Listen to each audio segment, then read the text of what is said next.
Menghadapi orang-orang toksik itu banyak banget menghabiskan energi.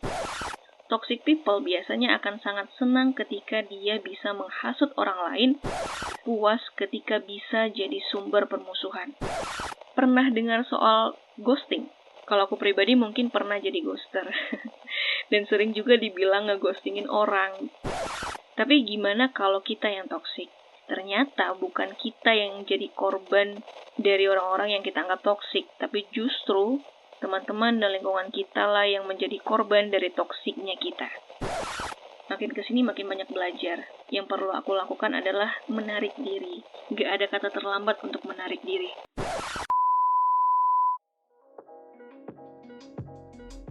Hai teman-teman pendengar, selamat datang di podcast Catatan Pinggir.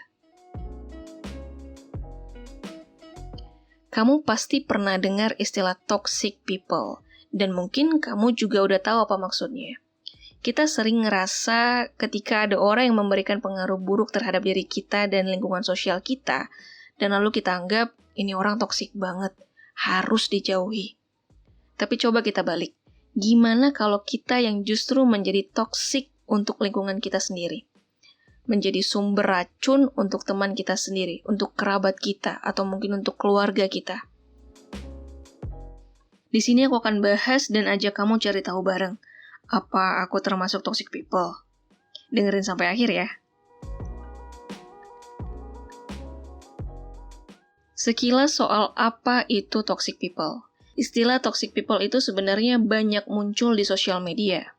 Banyaknya netizen-netizen yang membuli di sosial media. Tapi di kehidupan nyata, kita bisa banyak menemui orang-orang yang dianggap menjadi racun, yang menyebarkan pikiran-pikiran negatif atau perilaku-perilaku negatif yang cenderung bisa merugikan kita dan lingkungan kita. Biasanya ketika tahu, kita sadar, kita akan langsung jauhi orang-orang seperti ini. Menghadapi orang-orang toksik itu banyak banget menghabiskan energi. Bukannya punya hubungan atau lingkungan yang sehat, tapi justru kita harus keluar banyak energi untuk terus-terusan membantu dan menghibur dia. Biasanya orang-orang toksik ini banyak ngeluh, sering ngeluh, susah bahagia karena banyak yang gak puasnya, resah, ngeluh terus-terusan, mementingkan diri sendiri, merasa paling benar dan mudah menyalahkan orang lain, gak ada empatinya. Menciptakan drama-drama atau konflik-konflik, kayak gak pernah damai gitu hidupnya. Bisa melakukan kekerasan bahkan, fisik atau non-fisik, atau secara emosional abuse. Misal seperti meremehkan orang lain, mengkritik dengan negatif, mengontrol perilaku orang lain, memerintah, atau memanipulasi orang lain juga. Tapi gimana kalau kita yang toksik? Kita jadi racun buat teman-teman dan lingkungan kita. Teman-teman kita perlahan menjauhi kita. Di sini kita perlu ngaca, nyadar diri. Ternyata bukan kita yang jadi korban dari orang-orang yang kita anggap toksik, tapi justru teman-teman dan lingkungan kita lah yang menjadi korban dari toksiknya kita. Kalau aku pribadi ini kadang jadi problem besar sih buat aku. Karena bukan cuman akan merugikan orang lain, tapi juga akan sangat merugikan diri aku sendiri. Ketika aku tahu aku merugikan banyak pihak, aku bakal sangat kecewa sama diri aku sendiri. Oke, kalau gitu kita coba bahas satu persatu apa aja ciri-ciri toxic people ini. Pertama, sering membanggakan diri sendiri. Percaya diri atau bangga terhadap diri sendiri itu sebenarnya bagus, tapi kalau terlalu sering, berlebihan, pasti orang lain akan gak nyaman dengan kita. Apalagi gak cuma membanggakan diri sendiri, tapi juga menjatuhkan atau meremehkan orang lain setelah kita membanggakan diri kita sendiri. Terus self-affirmation, penegasan diri. Kita menegaskan diri kita bahwa kitalah orang yang paling baik, paling benar, paling jujur, paling berintegritas, dan orang lain harus percaya dengan semua yang kita katakan adalah yang paling benar. Ciri berikutnya, emotional abuse, kekerasan emosional. Orang-orang toksik bisa melakukan kekerasan emosional. Pernah nggak kita mengintimidasi orang lain, merendahkan mereka, meremehkannya, atau melanggar hal-hal yang menjadi privasi mereka? Melakukan bullying verbal misalkan. Pernah nggak kita mengetik komentar-komentar yang cenderung menghina orang di sosial media? Ini termasuk salah satu ciri toxic people. Berikutnya, mengontrol orang lain. Aku pernah nggak ya siapa ya orang yang pernah aku paksa secara nggak langsung mungkin untuk melakukan atau menuruti keinginan aku. Karena balik lagi, toxic people itu menegaskan dirinya adalah yang paling benar. Jadi harus percaya dengan yang kita katakan dan lakukan. Biasanya, dalihnya itu karena untuk kebaikan orang lain lah gitu. Padahal ya sebenarnya kitanya aja yang toxic. Nah, karena orang-orang toksik ini merasa paling benar, pastinya bakal susah untuk minta maaf. Susah mengakui kesalahan orang lain.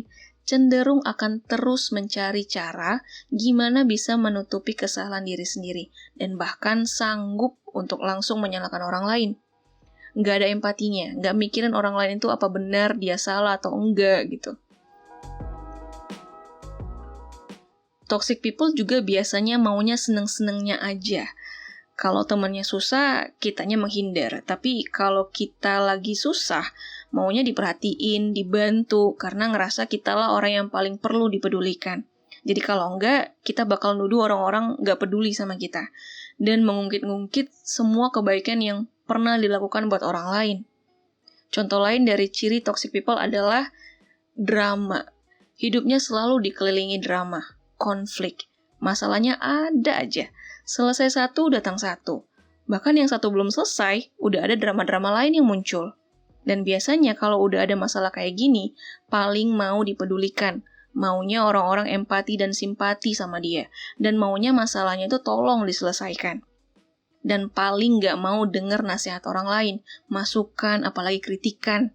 Mungkin di awal dia kan denger, tapi masuk kuping kanan, keluar kuping kiri, dan terus membiarkan dramanya berepisode-episode. Itu ciri secara umum. Tapi dari beberapa sumber, katanya toxic people sekarang-sekarang ini ada beberapa kriterianya. Aku termasuk nggak ya?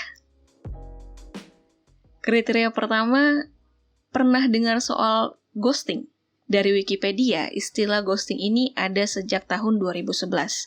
Dalam rentang 1 dekade ini, meningkatnya penggunaan sosial media dan kencan online membuat ghoster-ghoster menjadi lebih banyak dan sangat meningkat. Ghosting ini sebenarnya adalah istilah di mana seseorang memutuskan hubungan dan semua komunikasi dan kontak ke teman, ke mantan kerabat, ke mantan pacar misal, atau keluarga juga bisa jadi, tanpa ada informasi atau justifikasi yang jelas. Hilang aja gitu, mendadak juga. Kalau aku pribadi mungkin pernah jadi ghoster. Dan sering juga dibilang ngeghostingin orang. Tapi balik lagi nih, bukan mau cari pembenaran ya.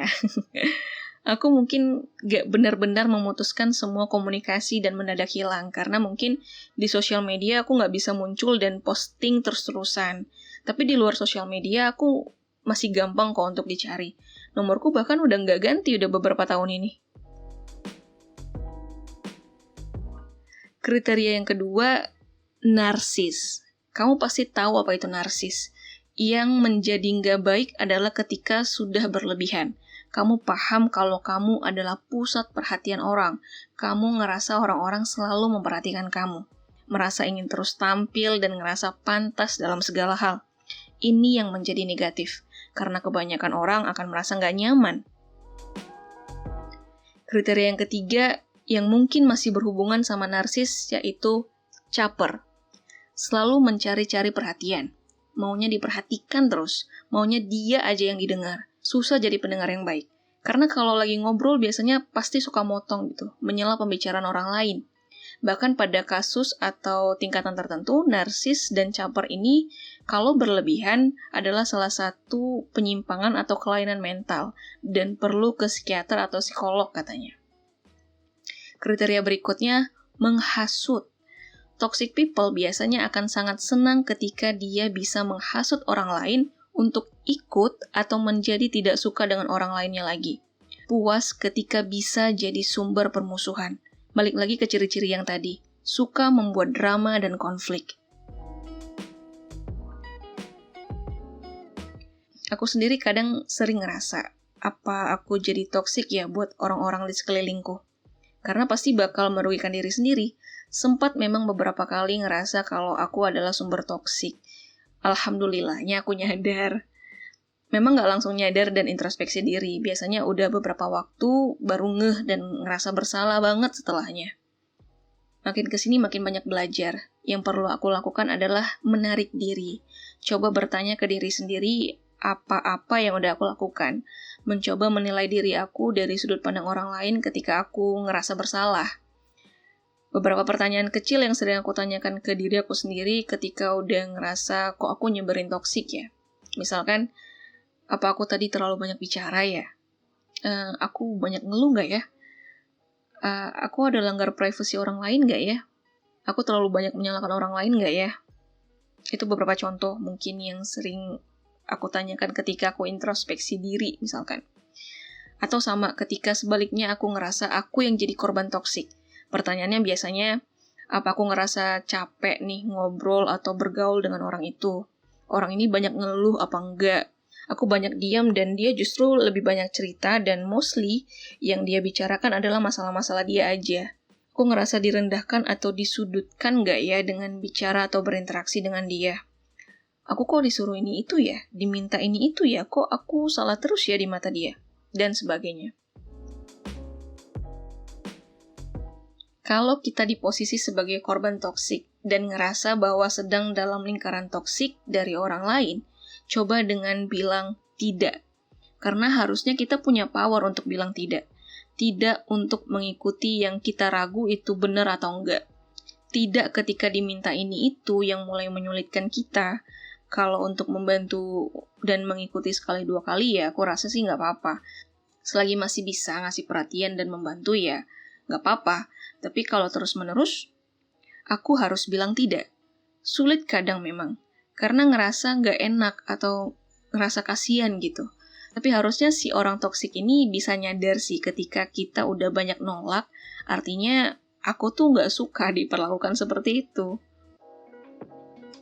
Jangan diem aja ketika kita sering diseret dalam masalah-masalah atau drama-dramanya. Karena bisa aja justru kita yang jadi korban, jadi bumerang buat kita. Bisa aja si toksik ini playing victim dan menyalahkan kita. Ingat batasan kita. Ingat juga kalau kita tuh mau tenang dengan hal-hal positif yang lain. Batasi diri untuk berhubungan dengan orang-orang toksik ketika kita udah terlibat jauh secara emosi. Atau mungkin coba dengan katakan ke si toksik ini bahwa kita tidak nyaman dan ada banyak orang lain yang mungkin ngerasa dirugikan. Nah, tapi biasanya orang-orang toksik kan akan menolak ketika dikritik atau diberi nasihat atau diberikan masukan. Kalau udah nggak ketemu jalan baiknya ya mungkin udah saatnya untuk benar-benar menjauh. Kita kan juga berhak untuk mendapatkan hubungan yang baik dan positif. Dan balik lagi, gimana kalau kita yang justru jadi toksik? Nggak ada kata terlambat untuk menarik diri. Coba tanyakan ke diri sendiri tentang keraguan atau kesalahan diri sendiri. Dari sebuah tulisan dari blog sahabatku, dia ada ngebahas dan curhat soal hal-hal yang membuat dia lebih berkaca dan mencari tahu untuk mengatasi diri yang toksik.